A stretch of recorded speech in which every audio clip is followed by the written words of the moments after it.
오늘 성경은 다니엘 4장입니다. 다니엘 4장 1절부터 18절에 있는 말씀. 다니엘 4장 1절부터 18절에 있는 말씀 제가 봉독해 드리겠습니다.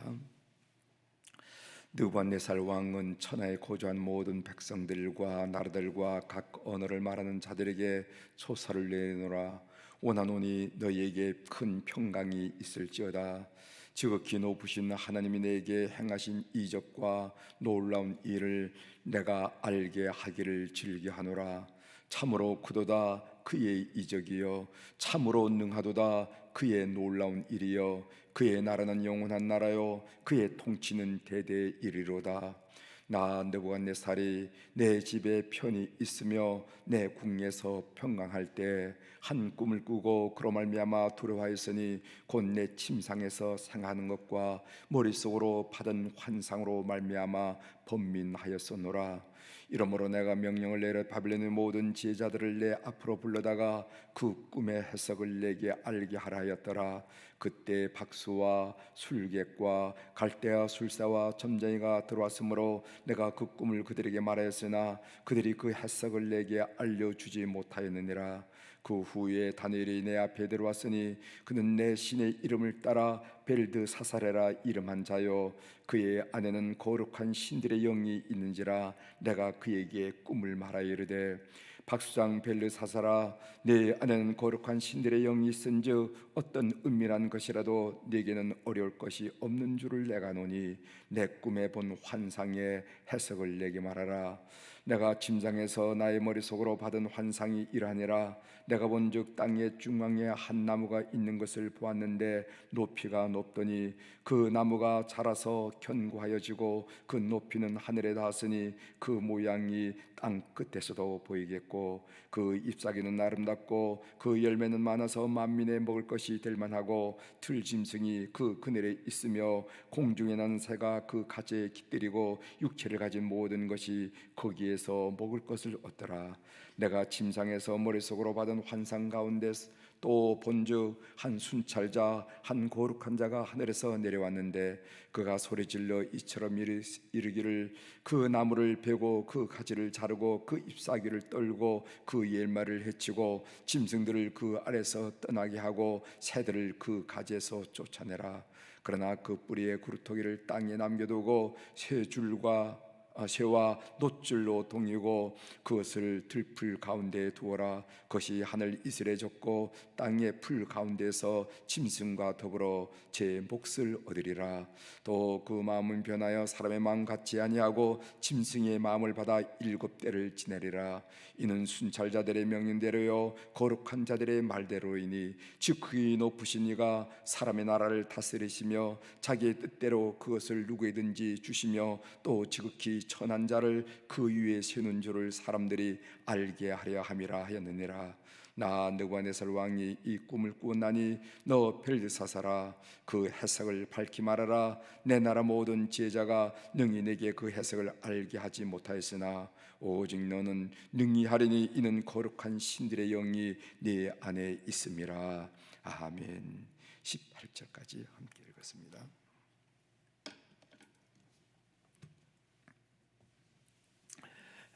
오늘 우리가 읽은 다니엘 4장 1절부터 18절에 있는 말씀을 중심으로 주제를 물을 계속 쥐고 있을 수는 없습니다 하는 그런 주제로 같이 은혜를 나누고자 합니다.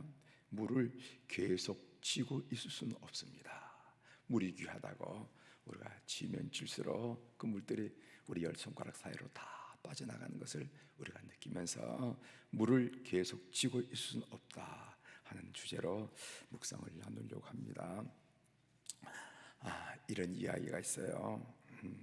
이런 실험이 있는데 공중전화박스에 $1를 놓고 나왔을 때 그 사람의 태도에 따라서 다른 사람이 그 돈을 돌려줄 확률이 어떤 것일까, 어떻게 될 것인가 하는 그런 통계에 대한 내용입니다.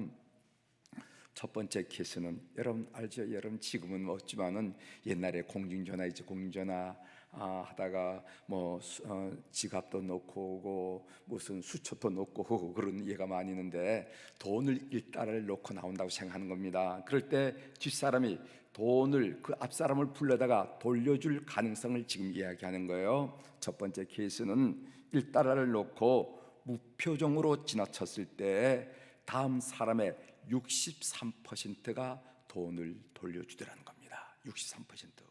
두 번째 케이스는요, 1달러를 놓고 나오면서 다음 사람을 곁눈으로 살짝 보았을 때는 73%가 돈을 돌려주더라는 겁니다. 세 번째 케이스는 1달러를 놓고 나오면서 다른 사람에게 기다리게 해서 죄송합니다라고 인사를 건넸을 때는 86% 돈을 돌려주더라는 겁니다. 네 번째 케이스, 1달러를 놓고 나오면서 다음 사람에게 웃으면서 기다리게 해서 죄송합니다 인사를 건넸을 때는 98%가 돈을 돌려주더라는 거예요.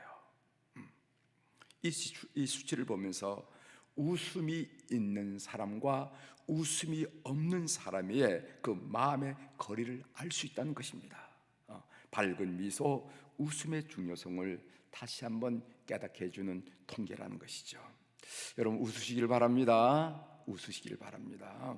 나이가 60이 되어서 얼굴 표정이 날카롭거나 차갑거나 어둡거나 무섭다고 라는 그런 소리를 들으면요, 그 사람은 결코 인생을 잘 산 거가 아닙니다. 기억하십시오. 나이 60이 됐는데 아이고 표정이 너무 날카로워요. 표정이 너무 차가워요. 표정이 왜 그렇게 어둡습니까? 아이고 무서워요. 그냥 아이들이 안기지 않으려고 그래. 무서워서. 이렇게 산 사람은 결코 인생을 잘 산 것이 아니라는 거예요. 그럼 어떤 인생을, 어떤 얼굴 표정을 가져야 되는가? 만만한 표정을 가져야 됩니다. 만만한 표정. 만만한 표정. 그래서 누구든지 말을 건네고 누구든지 다가오고 누구든지 만만하게 볼 수 있는 그런 만만한 표정. 그래서 아이들이 말합니다. 어른들이 아이들이 때 할아버지 할머니한테 잘 가는 이유가 뭡니까? 그래서 할아버지 할머니가 만만하기 때문에. 그래서 우리 표정은 이제 60이 넘으면 누가 보더라도 만만한 표정, 그렇게 온유하고 따뜻하고 부드러운 표정을 만들어 나가야 된다는 거예요.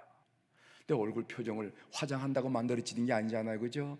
그 마음이 올라오는 건데, 마음이 얼굴로 나타나는 건데, 그래서 여러분들의 마음이 평온하고 여러분들의 마음이 따뜻하고 여러분들의 마음이 부드럽고 이러면 그것이 여러분의 얼굴로 드러나는데, 그런 멋진 얼굴을 만들어 나가는 우리 교우들이 되시기를 바랍니다. 많이 웃는 여러분들이 되시길 바랍니다. 아유 집사님 왜 그렇게 웃으세요? 아유 권사님 왜 그렇게 웃으세요? 장로님 왜 그렇게 웃으세요? 뭐가 그렇게 좋아 웃으세요? 하고 자꾸만 웃는 표정을 이렇게 지어야 된다 하는 것이 인생 사는 일에 중요하다는 말씀을 제가 여러분들에게 드리는 것입니다. 오늘 본문 내용입니다. 다니엘서 4장 1절 이하의 말씀을 읽었는데 손에 물을 담을 수는 있겠지만은 계속 쥐고 있을 수는 없습니다. 우리가 가진 것들이 그렇다는 거죠.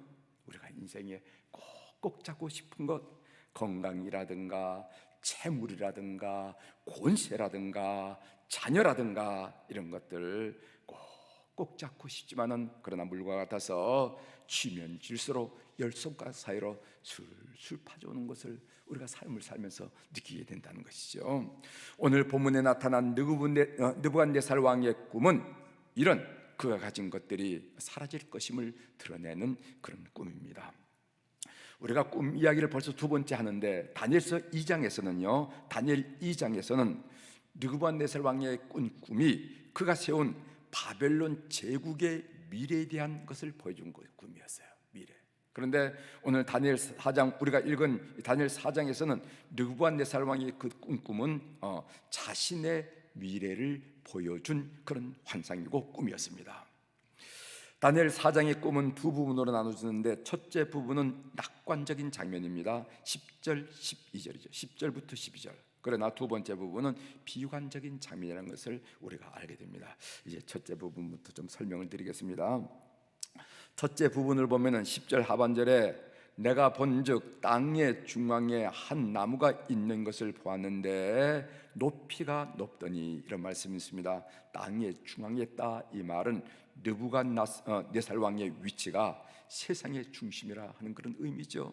높이가 높다 하는 말은 그 권세가 하늘을 찌를 듯이 권세가 높다 하는 그런 의미입니다. 11절 하반절에 보면은 그 모양이 땅 끝에서도 보이겠고 그 권세가 땅 끝에까지 미친다 하는 의미죠. 12절에 보면은 그 잎사귀는 아름답고 그 열매는 많아서 만민이 먹을 것이 될 만하고 들 짐승이 그 그늘에 있으며 공중에 나는 새가 그 가지에 깃들이고 육체를 가진 모든 것이 거기에서 먹을 것이 얻더라. 이것은 느부갓네살의 그 바벨론 제국의 풍성함을 이렇게 드러냅니다. 이것이 낙관적인 그런 장면이고, 이어서 두 번째 부분이 나오는데 13절에 보면 순찰자가 나타나요. 그 순찰자는 심판을 선언하는 천사라, 이렇게 말할 수가 있을 것입니다.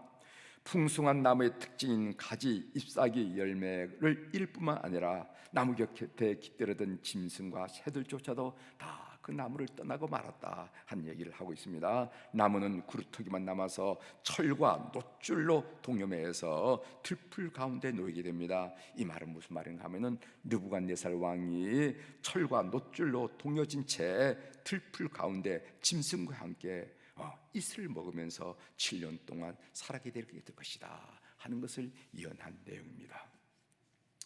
첫 번째 꿈에 등장한 나무의 모습은 말 그대로 완벽했습니다. 하지만은 두 번째 꿈에 의하면은 거룩한 자의 명령에 의해서 그 나무가 베이고 구루터기만 남습니다. 사람들은 자기가 가진 것들을 자기가 얻고 성취한 것으로 생각해요. 하지만은 성경은 모든 주권이 하나님께 있음을 선포하고 있습니다. 손에 쥐고 있는 것이 아무리 대단하다 할지라도 그것의 주인은 내가 아니라는 것이죠. 하나님이 고독하시면은 다 없어지고 마는 것이라는 겁니다. 그래서 17절 하반절에 보면 이런 말씀이 있습니다. 지극히 높으신 이가, 중반절부터 지극히 높으신 이가 사람의 나라를 다스리며 자기 뜻대로 그것을 누구에게 주시며 또 지극히 천한 자를 그 위에 세우시는 줄을 사람들이 알게 하려 함이라. 그러니까 천하의 주권이 하나님께 있음을 똑똑히 알라. 이 느부갓네살 왕의 사건을 통해서 드러내준 다니엘서의 메시지입니다. 오늘 이 본문 말씀이 저에게 큰 은혜가 되고 힘이 되었습니다. 저도 나이가 좀 든다고 말하기는 좀 그렇고, 나이가 있어서 그런지 나라 걱정, 한국 교회 걱정으로 마음이 혼란스러울 때가 많이 있어요. 잠을 자지 못하고 뒤척일 때가 많이 있습니다. 이럴 때마다 모든 주권은 하나님께 있다. 지극히 높으신 이가 자기 뜻대로 그것을 주시며 세우시는 줄을 사람들이 알게 하려 함이라. 이 말씀이 큰 위로와 때로는 용기를 주고 힘을 주는 것을 발견하게 됩니다. 참는다고 잡아지는 것이 아니고 놓는다고 놓아지는 것이 아니라는 것이죠. 주권은 하나님께 있다는 것입니다. 하나님이 어떻게 하시는지 그 역사를 기대하면서 우리 마음속에 평안을 갖게 되는 것입니다. 그런데 나라 일만 그렇겠습니까? 개인의 삶, 가정의 일도 그렇지 않겠어요? 모든 일에 하나님의 선하신 뜻이 있음을 믿고 오히려 감사하는 우리 교우들이 되기를 주의 이름으로 축원합니다. 제가 어제 주일 설교에 그리스도인의 완전 성화된 사람의 특징이, 증거가 뭐냐? 그 중에 항상 기뻐하고 쉬지 말고 기도하라, 범사에 감사하라 하면서, 그 범사에 감사하는 의미가 무엇인가 하면은 모든 일에 하나님의 선하신 뜻이 있음을 믿고 마음 깊이 속으로 감사를 고백하고 감사의 삶을 사는 것을 보고 범사에 감사한다, 이렇게 여러분들에게 설명해 드렸습니다. 모든 일에 하나님의 선하심이 있음을 믿고 오히려 감사하면서 하루를 준비하는 교우들이 되기를 주의 이름으로 축원합니다. 기도하시겠습니다. 하나님 아버지, 다니엘서 2장에서는 바벨론 제국의 미래를, 그리고 다니엘서 4장에서는 느부갓네살 왕의 미래를 예언한 일을 통해서 사람이 다 알 것 같지만은, 사람이 얻을 줄 알 것 같지만은, 사람이 영원토록 누릴 것 같지만은 그것은 사람에게 있는 것이 아니라 주권은 하나님께 있음을 다니엘서를 통해서 보여주는 것을 우리에게 오늘 읽으며 그 묵상을 나누게 하시오니 감사를 드립니다. 오늘 우리가 서로 고민했습니다. 모든 일의 범사에 하나님의 선하시고 선하신 뜻이 있음을 믿고 오히려 감사는 우리 모든 교우들이 될 수 있도록 도와주시옵소서. 그래서 마음속에 감사가 마르지 않고, 입가에 찬양이 마르지 않고, 그리고 얼굴에 웃음꽃이 시들지 않는 하나님의 사람으로, 하나님을 진실로 의지하고 믿는 사람들로 오늘도 저들을 세워주시옵소서.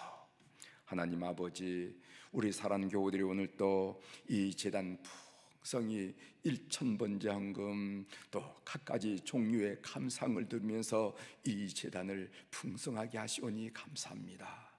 하나님, 늘 고백드리는 고백이지만은 많아서 드린 것도 아니고, 쓰고 남아서 드린 것도 아니고, 쓸 데 없어서 드린 것도 아니고, 우리의 눈물, 우리의 땀, 우리의 정성의 결신, 이 물질을 주님 앞에 올려드리면서 모든 삶의 문제를 주님께 의탁합니다.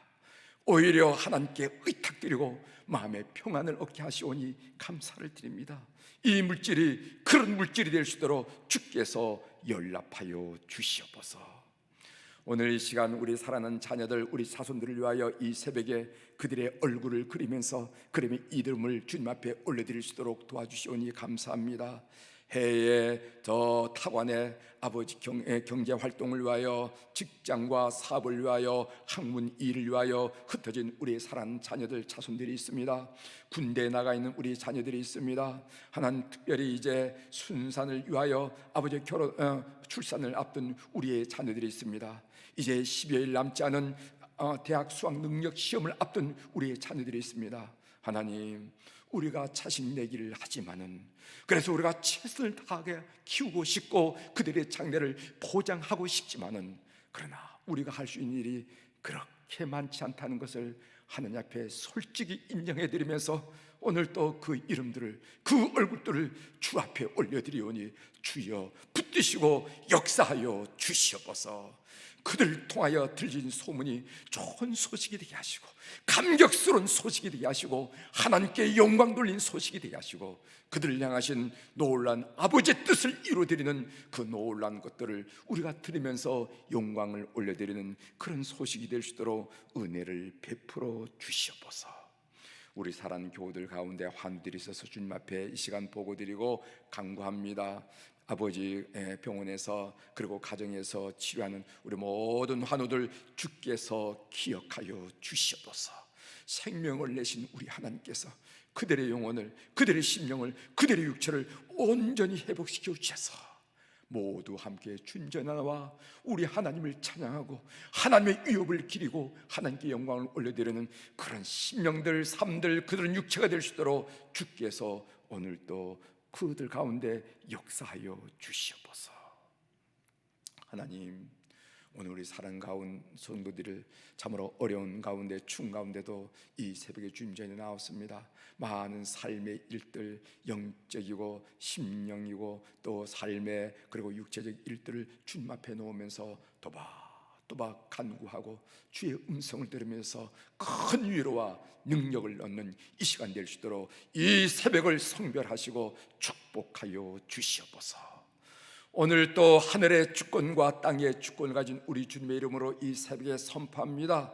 내 영혼이 잘된 같이 범사가 잘되고 강건한 축복을 오늘 주님 아래 나는 우리 모든 교우들이 하루를 살아가면서 많이 체험하고 많이 감격하고 고마워하는 그런 시간들로 충만케 하여 주시옵소서. 감사드리며 예수님의 이름으로 기도 올려옵나이다. 아멘.